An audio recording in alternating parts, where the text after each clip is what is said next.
विवाह कब करना चाहिए? देखिए, बेटी का अगर आप एक बेटी के पिता है तो सोच समझ करके विवाह करेंगे।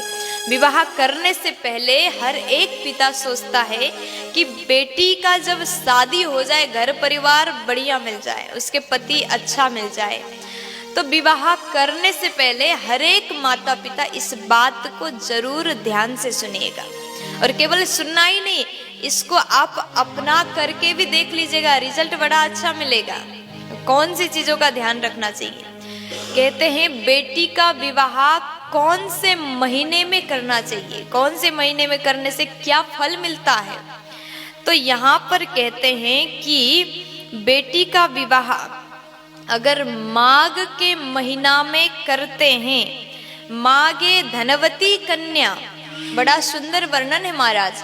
अगर माघ के महीना में बेटी का विवाह करते हैं तो जिस घर में भी बेटी जाएगी वो घर धन धान्य से भरिपूर्ण हो जाता है। बेटी के जाने के बाद वहां किसी भी प्रकार से धन की कमी नहीं हो सकती। अगर माघ के महीना में बेटी का विवाह हो जाए तो वो घर धन धान्य से पूर्ण होता है। माघे धनवती कन्या। और दूसरी बात ध्यान से सुन लेगा, फाल्गुन महीना। अगर फाल्गुन के महीना में बेटी का विवाह होता है, बेटी का विवाह संस्कार फाल्गुन के महीना में होता है, तो उस बेटी के पति का उम्र बड़ा लंबा हो जाएगा। हर पत्नी चाहती है कि हमारे पति का उम्र बढ़ जाए, लंबा उम्र हो जाए। फाल्गुने सुभगा भवेत, वो स्त्री, वो बेटी हमेशा सौभाग्यशाली रहेगी। इसलिए फाल्गुन में विवाह करने से पति का लंबा उम्र हो जाता है। और फिर कहा बैसाख महीना और ज्येष्ठ महीना, ये भी बड़ा सुंदर, बड़ा ही उत्तम माह है, बैसाख और ज्येष्ठ। अगर इन 2 महीने पर आप अपनी बेटी का कन्यादान करते हैं, बेटी का विवाह करते हैं, तो उस बेटी के पति, आपके दामाद, आपकी बेटी को बहुत ज्यादा प्रेम करेंगे।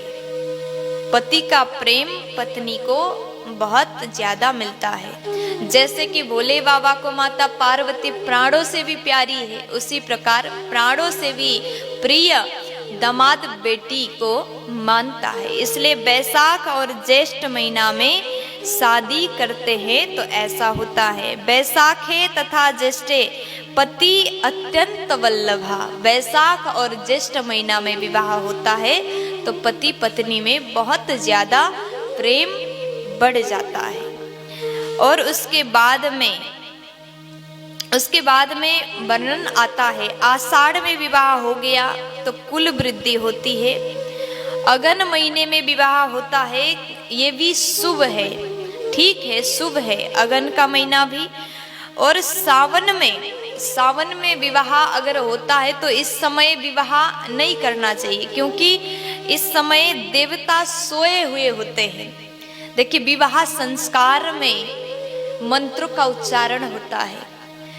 देवशयनी एकादशी के बाद में देवता सो जाते हैं तो उस समय मंत्र द्वारा देवता को परेशान करके, भगवान को परेशान करके उठाते हैं, तो उस विवाह में इतना ज्यादा सुख नहीं होता।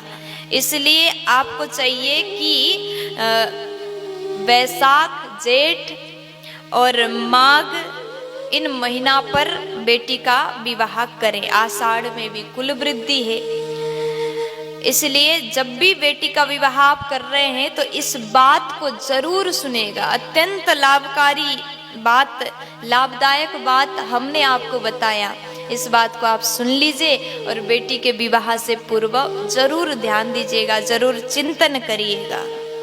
प्यार से बोलो राधे राधे, जोर से बोल दीजिए।